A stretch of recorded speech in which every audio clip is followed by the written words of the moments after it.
Hi, YouTubers out there in YouTube land. I'm Angela, and welcome to I Prep to Survive. Now, the last time that we saw each other, I was on the phone with the Federal Reserve. So if you haven't seen that previous video I made, I think it's called Prepper on the Phone with the Federal Reserve. Go to my channel, you'll see it. And I just called up the Federal Reserve that is located in Houston to ask them some questions regarding on their webpage. I saw that, since we're not backed by physical commodities like silver or gold, it said that we are backed by equally valuable, equally valuable collateral. Okay, so collateral means to me like if somebody wants to borrow something of yours and then you say, okay, fine, but I'm gonna keep whatever, like your most favorite DVD collections or something like that, because then I know that you'll be good for bringing me back whatever it is you borrowed, right? Well, that's what collateral means to me when I think about it. On the phone, I spoke to a Mr. Jesse, and he told me to just go ahead and shoot him an email in which then he can further explain to me some things, okay? So, like I said, to understand what he's talking about to me in this, please go back and refer to the other video. So, I got the email, and this is what I'm about to read to you, okay? So I'm going to read to you starting off my email to him. Hello, Mr. Thompson. That's my reading you an email voice, okay? Hello, Mr. Thompson. We spoke a few moments ago over the phone. My name is Angela. I wanted to know what can people exchange their money for exactly if it is no longer backed by commodities like silver or gold. How much is the collateral? I'm sorry, no, that's not what I said. I said, what is the collateral? How much in today's current market would I need to exchange for the minimal amount of collateral? And where could I exchange my cash for collateral? So I pretty much based it around what is this mysterious collateral? Because I just want to know, is the collateral in itself physical? Is there any physical worth that backs our money, so basically I was just wanting to know that. Thank you, Angela. Well, thank you in advance for being precise and taking out the time to answer my questions. And then I said, thank you, Angela. Okay. And that was written to him on January 30th, whereas he writes me back. Let me see what is that response. Say, I'm sorry, I'm fidgeting through my email.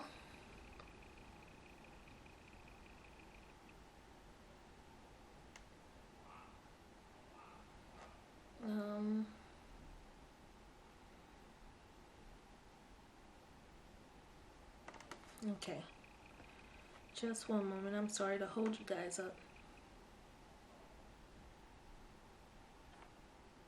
So he writes a very long email to me pretty much the same day, later that day.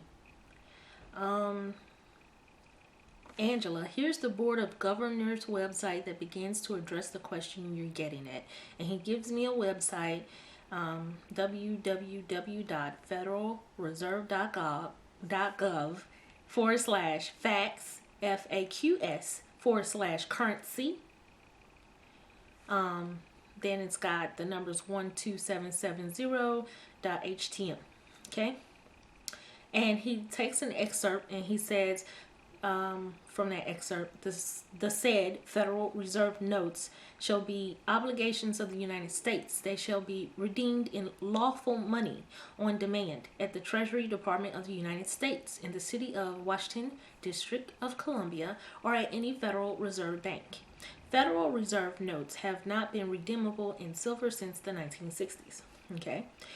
Note, here's where you get at lawful money. This is what he's telling me. And then he gives me a reference to another website, which is www.federalreserve.gov/facts FAQS/currency, then the numbers 15197.htm. And in that, he wrote me an excerpt from there where it says, in Malam, the United States Court of Appeals for the Ninth Circuit reviewed a judgment denying relief to an individual who sought to redeem a $50 Federal Reserve banknote in lawful money. The United States Treasury tendered Malam $50 in Federal Reserve notes. Okay. The Congress has specified that Federal Reserve banks must hold collateral equal in value to the Federal Reserve notes that the Federal Reserve Bank puts into circulation. This collateral is chiefly held in the form of U.S. Treasury, federal agency, and government-sponsored enterprise securities. Okay? Then it goes on further to say, the collateral is the securities, financial instruments representing an obligation promised to pay, held by the federal. The Fed does technically have a claim on some gold held by the government, but it's not very much, and by law it's valued at something like $60 an ounce. They haven't adjusted it since the 1970s, I think. The Fed buys and sells these securities in the open market through the agency banks. If you want to own these financial assets, treasury bills for example, you can buy them through most banks or brokerages. If you want to exchange your notes for a commodity, this too can be done on the open market. I think the deeper question you're trying to get at here is, what underpins the value of currency? We like to think that things have intrinsic value. Gold, if all else fails, I can make jewelry, and the jewelry customers that I or local goldsmiths have access to set a floor on the value of the gold that I have. Fiat currencies don't have that, and that is what the dollar is. What underpins the value of the dollar is confidence. He does bold the word confidence, and he underlines the word confidence. Fiat currencies have value because people expect a dollar, for example, to be exchangeable for roughly the same basket of goods and services tomorrow as it is today or was yesterday. Many people find the idea of fiat money unsettling. Judging by your email address, I expect that you are one of them. There are pros and cons to both systems, and I hope you research both sides thoroughly. I highly recommend spending time at the Federal Reserve Board of Governors Fact section. Enjoy your weekend, Jesse. And at the bottom of that email, he has the little Federal Reserve symbol, the address to the Federal Reserve branch in which he works, his name, phone number, and www.dallasfed.org. Okay, so then I write him back, and this is let me see, I can read you the one I wrote back to him to get a clarification.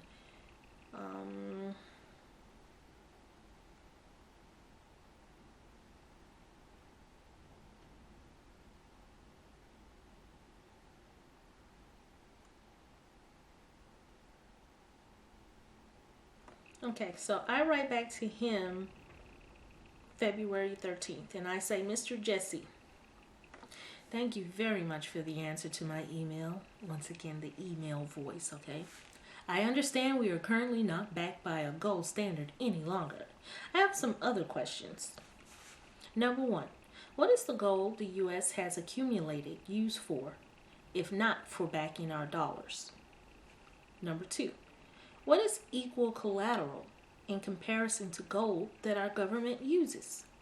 Number three, in the Federal Reserve, a part of our government or is the Federal Reserve a part of our government or a privately owned institution? Again, thanks in advance for helping me understand. Angela.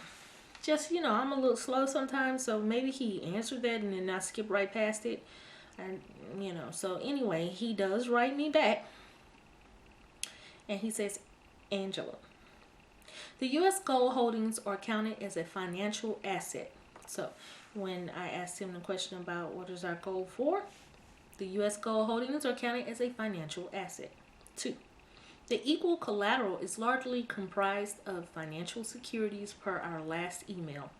That's kind of, he's like, duh, girl, I told you last time. The gold held by the government is a physical commodity. Number 3, the Federal Reserve Bank is a government-sponsored entity, GSE, a hybrid of private and public.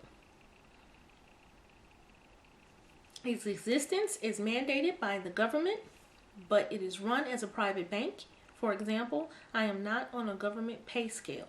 The Federal Reserve is not funded by tax dollars. It is funded entirely through the interest and fees earned through the loans and services it provides. Any profits earned through federal operations are paid into the general fund of the U.S. Treasury. There is ample material on this subject at the Board of Governors website under the FAQ, FAQ, and I encourage you to read more detail there. Also, data on government finances and holdings can be downloaded for free and easily from both the Board of Governors website and the St. Louis FRED website, which stands for Federal Reserve Economic Data. FRED. Many public data sets are aggregated at the latter and is very user-friendly. Cheers, Jesse. And again, it has his name at the bottom, phone number, contact, email, the branch address that the Federal Reserve Bank is at, and the little Federal Reserve bird at the end of that email. Okay, so this is what we were saying back and forth to one another. So, you tell me what you think about that email, and if you want to see it for yourself in case you think I am bluffing and I probably wrote this stuff to myself or just copied some stuff off a website, or any way you feel that I am punking you or pranking you, you can write me and ask to see the emails that we sent to each other back and forth, and I can forward it to you from my ipreptosurvive@gmail.com. That's my email address if you guys want to get a copy of it. Once again, it's iprep2survive@gmail.com. And then you just say, Angela, can I have a copy of that email? And I'll send it to you. You can see for yourself. And, go from there. So that's the answer from the Federal Reserve. Our money basically is backed by confidence, like he was saying, in bold and underlined. A lot of us may be thinking, well, that's what fiat currency is. Okay, but a lot of people don't know that. So, I don't know. Did you already know that? Because I knew, kind of, but I didn't know exactly. Now, I probably still don't know exactly, but I know more than I knew a little while ago, okay? So, I have never been able to go into a store and buy something with confidence. I think that I do have confidence that if I tried to go into a store and purchase something with confidence, that I'd come out with a little butterfly effect on my arm, my wrist, some new wrist jewelry. I have some of that because I don't think confidence buys as much things. But I understand. He said our money is just backed by the faith of the United States citizens, that our money shall always be okay, because we live in the United States of America. So we're backed basically by the faith in our government. So if you have faith in your government, if you've got the faith, then you've got the confidence, and your money is good. It's good. It's good. I guess that's what he's saying. I don't know. Okay. We're going to go off there for a minute, and I got some books to recommend. Okay? Let me put this computer over here. Okay. This book is by Bruce W. Clements. It is Disasters in Public Health Planning and Response. See that book? Can you see that? This is a good book. It's not that very many pages. Let's see.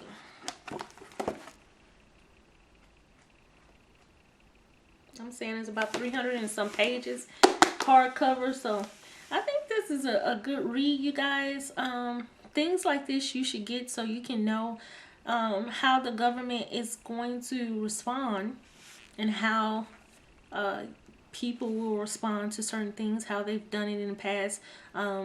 Just good information to know all the time when you're thinking about how to be prepared, what happened in the past, because a lot of things that you learn that happened in the past with disaster will blow your mind.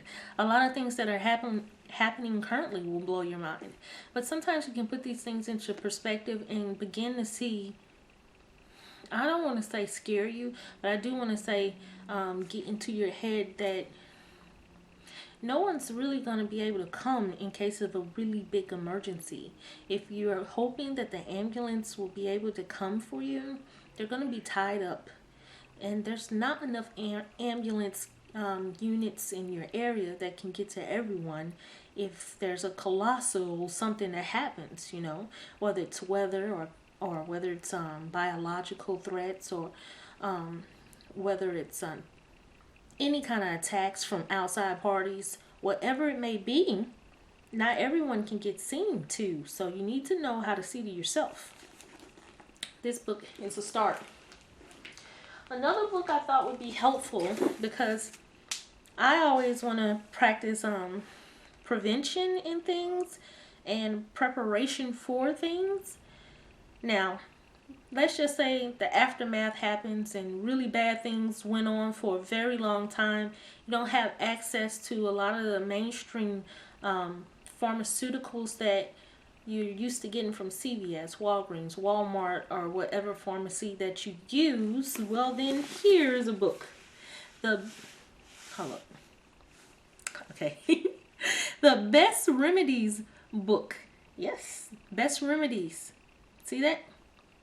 This book is by Mary L. Hardy, MD, and Deborah L. Gordon. So it's, hey, a doctor's in on this stuff in this book. It's from Reader's Digest, and it's got remedies that you can find around your home a lot, or in the grocery stores, or by planting it, you know, so that you can, you know, heal yourself or others in your household without using a bunch of OTCs, over the counters, you know, drugs. So you can even use this before a disaster happens, because things in here are helpful. A lot of people are allergic to some of the things that are over the counter or sold in the stores, and this can be a possible remedy.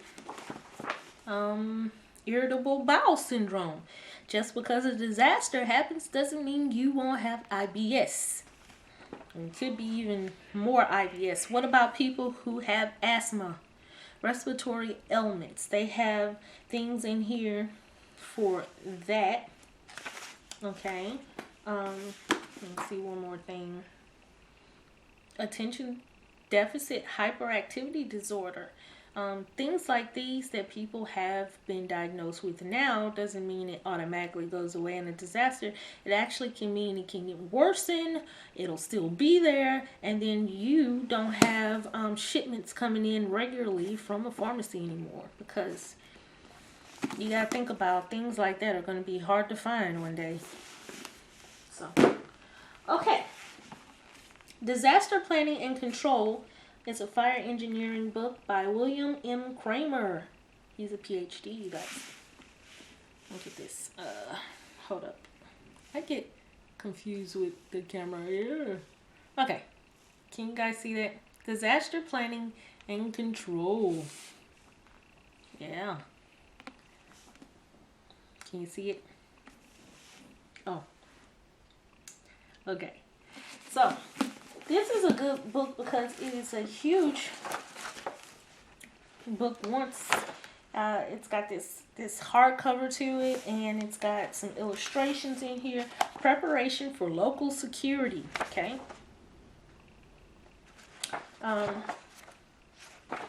We got growing threats and global concerns. Prevention of hazmat disasters. Auto bus and emergency action. Emergency action for highway disasters. Planning for catastrophic fires. Okay. The finance administration sections for hospitals and how they're going to react. You got to think about surge capacity, which is how can hospitals accommodate for such large amounts of injured coming in, and how they will triage the people, which is put them in priority for the worst case people who have the best chance if they also save their lives. So you got to know some stuff like this. So partially the reason I know some stuff like this is because of my graduate degree that I am like 4 classes away from in biosecurity emergency response. So I think that books like this, if you just get them from the library and make notes, get them online at Amazon or whatever. Some of these books are expensive because they're like textbooks. But if you could get a book like it or from the same authors that are not that much, find some on eBay, because I did. And get some of these books and keep them in your arsenal and go over them like they are the holy grail of books for you, because they have a lot of good information about not only how the government section is going to respond to these emergencies, but when you know what they're going to do or not be able to do, then you can better know what you and your family can do, or you and your friends, or whoever you can help. Another good book, this is an older book, but I mean not that much older, it's about 3 years ago. It's a 2012 emergency response guidebook, and it is from the U.S. Department of Transportation, Pipeline and Hazardous Materials Safety Administration. Okay. So, I guess you could get the latest one, but this, it said, you know what? It says on the back, this document is distributed free of charge to public safety organizations and may not be resold. On the back of it, it says it's not sold, but maybe you can get a book like it if you can't find it. It says it's for public safety organizations, so if you happen to be with one, then maybe you can get some for your organization you're with and hand them out. How did I get my hands on this? Is because I was at a community emergency response team meeting, and the fire chief gave us some of these books, and what it is it's got different chemicals in it and other biohazards, and it tells you as an emergency response personnel how to respond to certain hazards like these, like gases that are flammable, including refrigerated liquids, and it tells you that it's extremely flammable. It will be easily ignited by heat, sparks, or flames. Vapors from liquefied gas are initially heavier than air and spread along ground. The health portion of it is vapors may cause dizziness or asphyxiation without warning. Some may be irritating if inhaled at high concentrations. Contact with gas or liquefied gas may cause burn, severe injury, and or frostbite. Fire may produce irritating and or toxic gases. And then it goes on to talk about public safety or emergency response, spills or leak, first aid. This is a pretty good book, and even though it was for 2012, I highly doubt that the chemicals that are in here need to be too much updated. If anything, they probably put newer elements in the book. I don't know, but I like this book. It's pretty cool. I had someone to ask about, please tell more about the Medical Reserve Corps, which I'm also a part of. This is Dallas County Medical Reserve Corps Volunteer Handbook 2015. Basically, the Medical Reserve Corps, you sign up online. On one of my videos, I actually put the link there, but I can put it on this one too. You sign up in the volunteer registry. They ask you a lot of questions because they're gonna make sure for security reasons that you can participate with the Medical Reserve Corps, and it's like a part of your Department of Human and Health Services, or Health and Human Services, something like that. Okay, then emergency documents. At my last meeting, we went over that you should have a little bag like this to keep your emergency documents in. You see where it says ready or not? See that? Ready or not, here I come, you can't hide. Y'all remember Fugees? Anyway, you keep things in here. It says like identification such as driver's license, passports, social security cards, documents like insurance, financial papers, property papers, vehicle papers, medical prescriptions, doctor's phone numbers for family, friends, and neighbors. Okay, and then it also has it in Spanish. Disasters are impossible to predict. This waterproof bag ensures your essential files are in one safe and accessible location. If you must evacuate, it should include copies of, and then I already read you what the copies are. So basically, in case stuff hits the fan, you want to have a bag that is sealable, that you have all your important documentation in, because if there's something coming, you won't have time to get all that stuff and go through all your papers like that. So just have it in one place, even if you have to get separate copies of things, so that you can have one copy for the house and one copy already put in a bag somewhere to grab in case of an emergency. Okay, so basically, I want you guys to think about what kind of documents you can put in a bag that is waterproof, like a Ziploc bag or something like that. Would probably be equally fine. I have some of my documents in a Ziploc bag, and you keep them in an accessible place. I would not necessarily say keep them in your car, because if your car is broken into, that's not good either. They got too much more information on you.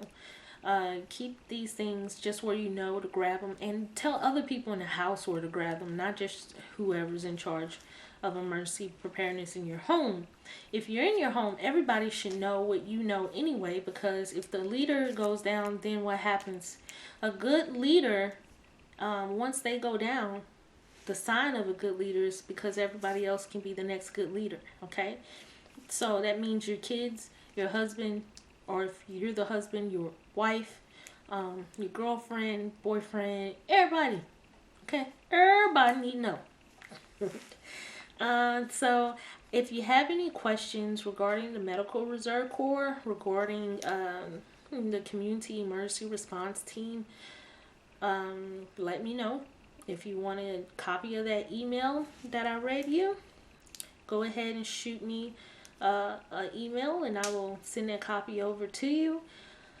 So I'm just gonna leave you now, and I hope that you guys had a good time with me, listening to some stuff that I know. Tell me some stuff that you know. I've had some great comments from people telling me to go over here and look at this page, or go get some information from this page. Thank you guys. I appreciate it. Every little bit counts.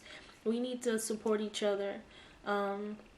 Thank you for the ones who are very positive on my page. I appreciate that. And once again, I'm Angela. I prep to survive. Think about that.